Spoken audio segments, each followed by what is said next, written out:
Avant tout propos, je voudrais adresser mes vœux de joyeux Noël à nos amis journalistes et à toutes les personnalités qui sont dans cette salle.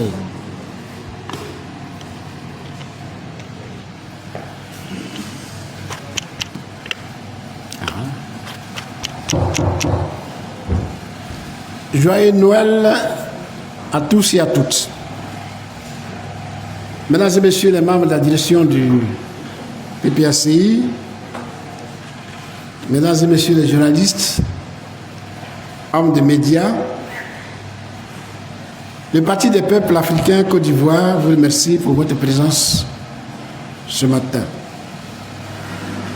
À travers cette conférence de presse, nous attendons porter à la connaissance de l'opinion nationale et internationale une lecture rigoureuse, lucide et responsable des élections législatives du 27 décembre 2025, ainsi que la position constante de notre parti face à un processus électoral profondément discrédité.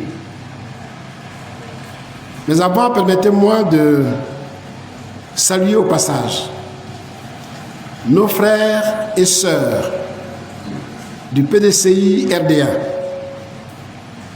qui, malgré les obstacles, ont cru à la démocratie en participant de bonne foi à ces élections. Et nous sommes engagés dans la démocratisation de notre pays. Mais vous savez que la démocratie en Afrique est un travail laborieux, est un chemin périlleux, et pour y parvenir, il faut faire beaucoup de sacrifices. Nous invitons encore une fois nos frères du PDCI pour que nous soyons engagés dans les sillons que nous avons déjà tracés pour l'avènement d'une démocratie vraie dans notre pays. Quels sont les faits pour lesquels nous sommes là aujourd'hui? Depuis l'élection présidentielle anticonstitutionnelle, non inclusive et non transparente, imposée au peuple ivoirien, la Côte d'Ivoire est engagée dans une séquence de régression démocratique caractérisée par l'affaiblissement de l'état de droit et la restriction des libertés publiques.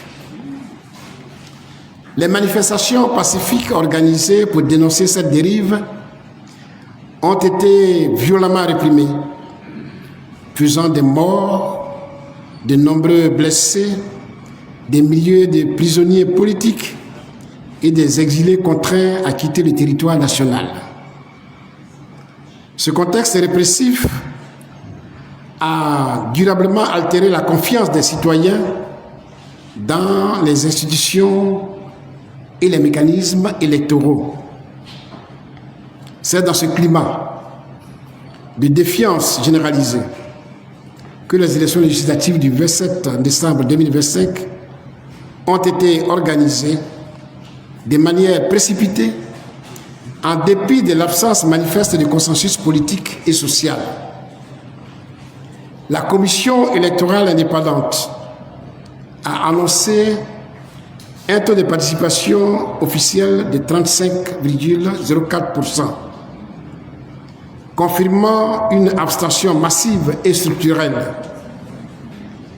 Pour rappel, notons que le taux de participation à l'élection présidentielle était évalué à 85% il y a de cela 2 mois seulement. Des résultats provisoires proclamés par la CEI donnent la configuration suivante de l'Assemblée nationale sur 255 sièges. RHDP a raflé la mise, comme on peut le dire, en s'octroyant 197 sièges. PDCI RDA, 32 sièges. Les indépendants, 23 sièges. Le Bouffle, 1 siège. Le FPI, 1 siège. Le RHDP enregistre ici une progression de 30 sièges environ soit 17,96% par rapport à la législature précédente, dans un contexte de participation historiquement faible et de contestations multiples. Quelle est alors notre analyse? Le PPACI considère que ces élections législatives constituent un nouvel épisode de braquage électoral, non seulement par les mécanismes de fraude et de partialité institutionnelle observés, mais surtout par l'absence manifeste d'adhésion populaire au processus. Le chiffre officiel, qui passe de 32% à 35% de participation, soit un taux de non-participants de 64,96%, traduit une réalité politique fondamentale, c'est-à-dire que le cœur des Ivoiriens n'y était pas. Le cœur des Ivoiriens n'y était pas. Cette abstention massive constitue une forme de désaveu silencieux, mais profond, d'un scrutin perçu comme joué d'avance, vidé de sa substance démocratique et déconnecté des aspirations populaires. Dans toute analyse électorale rigoureuse, une majorité parlementaire aussi écrasante, obtenue dans un contexte de désaffection populaire aussi marqué, pose un problème majeur de légitimité démocratique et de représentativité politique. En s'abstenant de s'engager dans un processus dépourvu de garanties minimales de transparence, d'équité et d'inclusivité, le PPACI a évité de cautionner une entreprise de légitimation artificielle d'un ordre politique contesté. En choisissant de ne pas participer, le PPACI n'a pas fait la politique de la chaise vide. Il a choisi de refuser de légitimer, à travers la fraude, une chaise déjà occupée. Le choix du PPACI de ne pas participer à ce scrutin apparaît donc à la lumière des faits comme politiquement juste, stratégiquement cohérent et moralement responsable. La non-participation du PPACI n'est ni un retrait, ni une démission, mais un acte politique conscient visant à dénoncer la confiscation de la souveraineté populaire et à préserver l'intégrité du combat démocratique. Notre position, au regard de ce qui précède, le PPACI réaffirme avec clarté et fermeté 1. La justesse de sa décision de non-participation, confirmée par l'abstention massive et le désintérêt manifeste du peuple ivoirien pour un scrutin sans enjeu démocratique réel. 2. La remise en cause profonde et irréversible de la commission électorale indépendante, dont la partialité structurelle est établie, et la fin du mandat de son président, M. Cuibière, dont le bilan est largement jugé catastrophique. 3. La nécessité impérieuse d'engager dès à présent, à moins de 3 ans des prochaines échéances électorales, des réformes substantielles portant sur la recomposition de la liste électorale, d'organisation de la RLE, et ceci tous les ans, l'établissement de l'état civil, la réforme de l'état civil, la réforme de la liste électorale, le découpage électoral équitable et consensuel, l'exigence non négociable de la libération immédiate de tous les prisonniers politiques qui se comptent aujourd'hui par milliers, ainsi que le retour sécurisé des exilés. En quatrième lieu, le PPACI estime par ailleurs qu'il est politiquement, moralement et historiquement fondé de concentrer l'action nationale sur les conséquences humaines de cette crise. Cela implique une mobilisation prioritaire en faveur des milliers de prisonniers politiques arbitrairement détenus, Le devoir impérieux d'honorer la mémoire des citoyens tombés lors des répressions et l'identification ainsi que la localisation des exilés tant internes qu'externes. La création des conditions objectives pour le retour sécurisé des exilés et leur pleine réintégration dans la communauté nationale qui constitue un préalable indispensable à toute perspective crédible de réconciliation, de normalisation politique et de refondation démocratique. Sachez qu'un camarade, chers amis, qu'aucune paix durable ne saurait être construite en dehors des exigences de vérité, de justice et de réparation. Le PPACI dénonce une dérive autoritaire marquée par une gouvernance allergique à la concertation et la concentration excessive du pouvoir, ouvrant la voie à l'instauration d'un parti unique de fait. Le PPACI félicite ses militants pour leur discipline, leur maturité politique et leur fidélité aux décisions du comité central. Il salue également les députés sortants et les responsables politiques du parti qui ont fait le choix de la cohérence, de la responsabilité et de la discipline militante. Le président du parti leur exprimera sa reconnaissance dans les prochains jours. Enfin, le PPACI engage une phase décisive de remobilisation, de redynamisation et de réorganisation autour de son projet stratégique que nous appelons ici CAP 2030, dans la perspective de la reconquête démocratique et de l'avènement d'élections réellement libres, transparentes et crédibles en Côte d'Ivoire. À vous tous et à vous toutes, je souhaite une bonne et heureuse année 2026. Je vous remercie pour votre attention. Merci, Monsieur le Président exécutif, chers amis de la presse. À travers son intervention, le président exécutif du parti du PPACI a clairement situé cette séquence politique comme un nouvel épisode de braquage électoral marqué par une rupture manifeste entre le processus électoral et la volonté réelle du peuple. Il a souligné que le cœur des Ivoiriens n'y était pas, un constat objectivement illustré par le faible taux de participation, révélateur d'un profond désaveu populaire. Le président exécutif a tenu à rappeler que le choix du PPACI de ne pas participer à ces élections devait relever d'un acte politique conscient, responsable et politiquement juste, refusant de cautionner par la faute une chaise déjà occupée d'avance.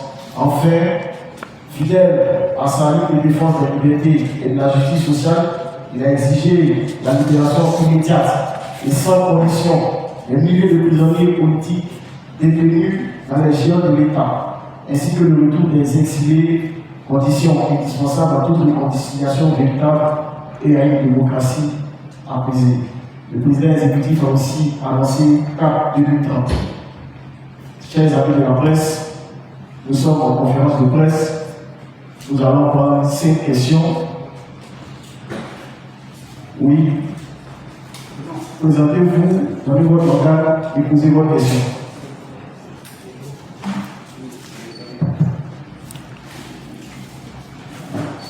Monsieur le Président, on prend les questions. Vous répondez. On prend toutes les questions. On prend toutes les questions. Okay. 5 questions. Ok, on prend d'abord les questions. On y va. Merci, Monsieur le Ministre. Je suis Constant Zalo, du journal La Nouvelle Alliance. Bien, les élections viennent de se dérouler, comme vous venez de le dire. Au départ, vous avez pris des décisions contre Vous avez pris des décisions pour ne pas participer. Déjà, pour ne pas respecter ces décisions qui sont parties. Y a-t-il des sanctions qui vont être prises à l'encontre de ces hommes? Première question. Deuxième question. Face à ce que certaines personnes considèrent dans l'opinion comme une razzia du RHDP, quel avenir politique pour le PPACI? Ce sont mes deux questions. Merci. Prochaine question, s'il y en a.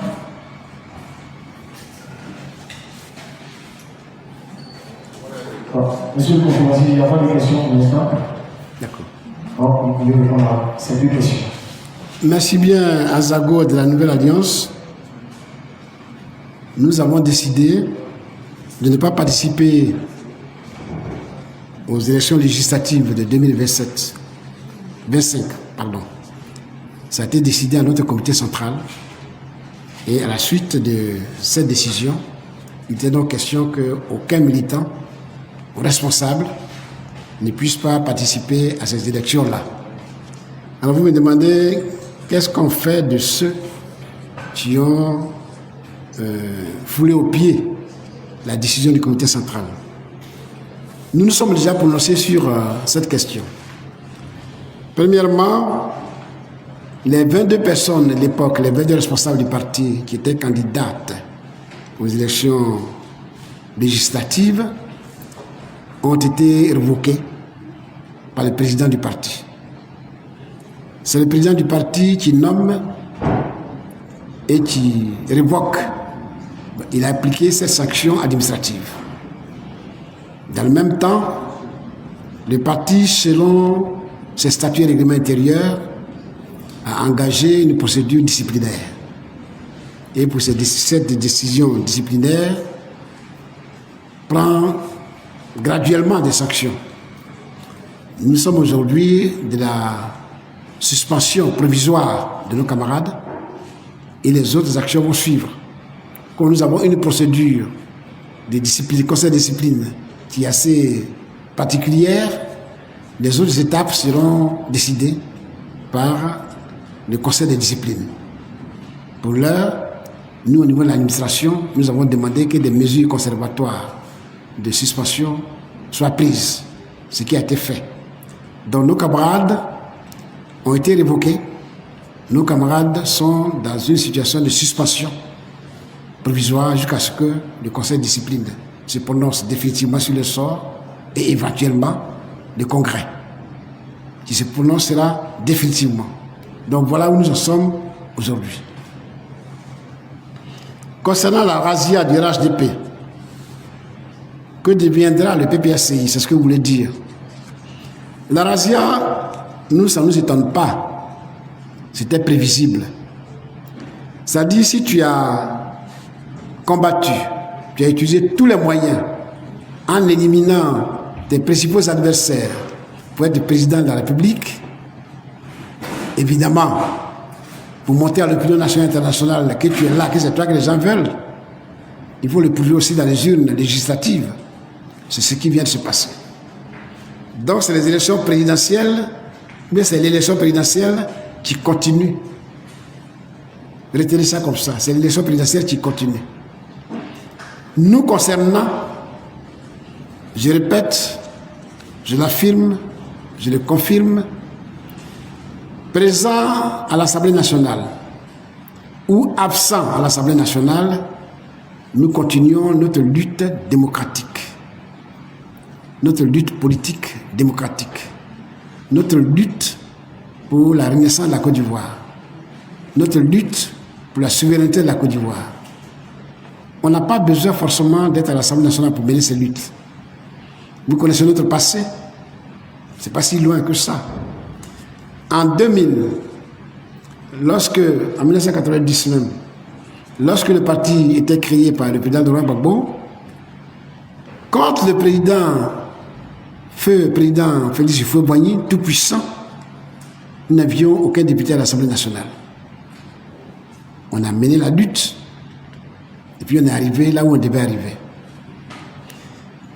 Souvenez-vous, le 11 avril 2011 à 11h, le président Laurent Gbagbo a été retiré des décombres de sa résidence officielle pour être amené à l'hôtel du Golfe, QG du président Alassane Ouattara, pour être transféré à Korogo, dans le fief de la rébellion, et pour être transféré à La Haye.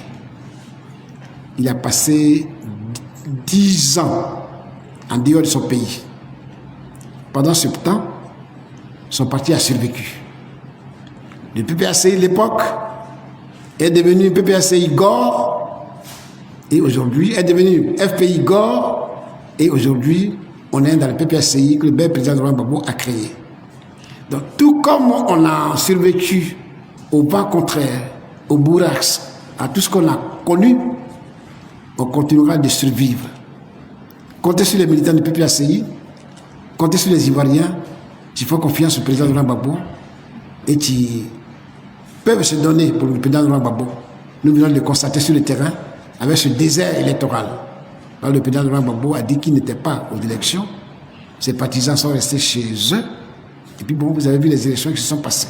Donc, n'ayez aucune crainte pour nous. Nous allons mener notre combat de partis politiques d'opposition et vous verrez dans les années à venir ce dont nous sommes capables. Pour la démocratie, pour la paix, pour la souveraineté, pour la réconciliation. En un mot, pour la prospérité de la Côte d'Ivoire. C'est ce que je veux dire sur ce dossier. Donc ne vous inquiétez pas pour nous. Nous sommes là, nous sommes engagés.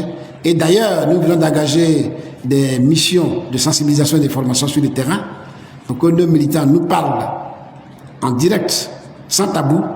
Nous avons les résultats pour que sur la base de ce qu'ils nous ont dit, nous allons nous mettre à reconstruire notre parti. Parce que nous voulons un parti solide, un parti fort, un parti incontournable. Donc, chers amis, laissez-nous travailler et vous verrez. Merci, Monsieur le Président exécutif. Il me semble qu'il y a une question. Vous avez votre organe et vos questions. Merci. Je suis Ferdinand Tani du quotidien Le Temps. Il vient d'être élu comme député, malgré bien qu'il ne pas respecter le conseil du parti. Le cas Stéphane Touré sera-t-il un traitement spécial? Qui vient d'être élu? Stéphane Touré. Est-ce qu'il aurait pas bénéficié d'un traitement spécial puisqu'il a gagné ses... Merci. Autre question? D'accord. C'est bon? Monsieur le Président exécutif, j'ai une question, si vous me permettez.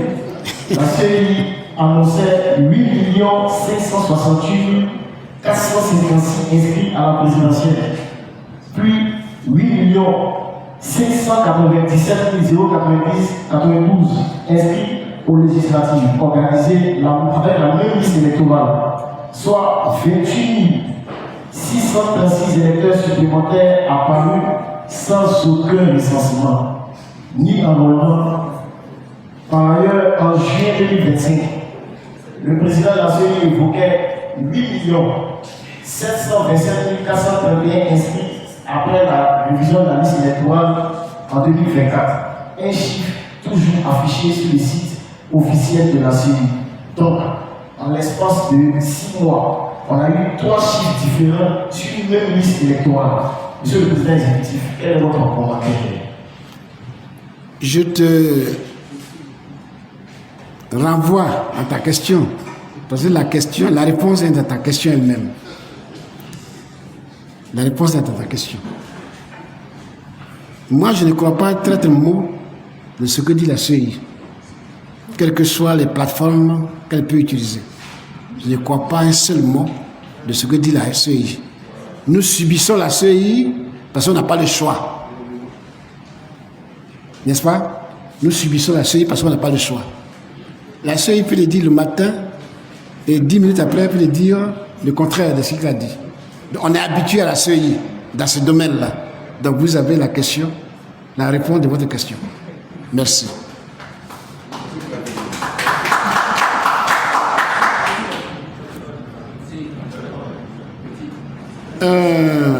Kipré Stéphane a été élu. Qu'est-ce qu'on peut dire d'autre? Il a été élu comme les députés. J'ai appris ça comme vous. On regarde. C'est un élu, il est désormais parlementaire. On verra la suite. Mon parti, là où je suis aujourd'hui, là, je n'ai pas de commentaires à faire. sur son élection. Merci. Bien, je crois qu'il n'y a plus de questions. Nous allons redonner la parole au conférencier pour conclure. Monsieur le président exécutif, vous avez la parole. Avant de conclure, comme vous ne m'avez pas posé la question, moi je voulais me la poser moi-même. Il veut me poser la question à moi aussi.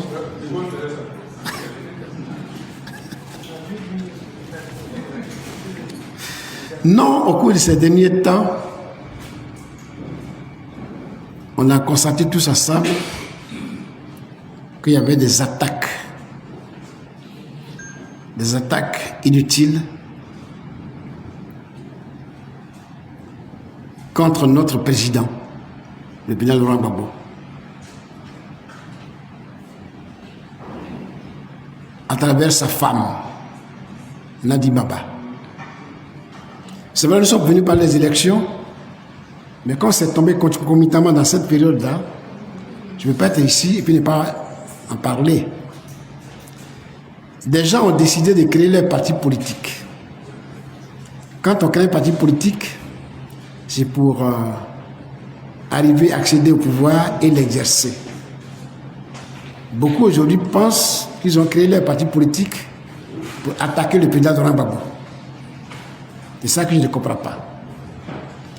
On crée un parti politique, si quelqu'un veut attaquer le président Gbagbo, il devient PPACI. À ce moment-là, on est ensemble et on se critique mutuellement et on avance. C'est ce que nous faisons. Mais je ne peux pas créer un parti politique, être à dehors du PPACI et chercher à donner des leçons au PPACI. Pourquoi tu as créé ton parti alors? Un opposant s'oppose à celui qui est au pouvoir. Le PPACI n'est pas au pouvoir. Alors pourquoi attaquer le PPACI qui n'est pas au pouvoir, qui est dans l'opposition comme vous? On dit oui. Pourquoi il ne veut pas nous réunir? Pourquoi il ne veut pas faire l'union de la gauche? Ça n'a pas de sens. Si vous vouliez qu'il fasse l'union de la gauche, alors venez avec lui, vous allez faire l'union de la gauche ensemble. Tu es assis chez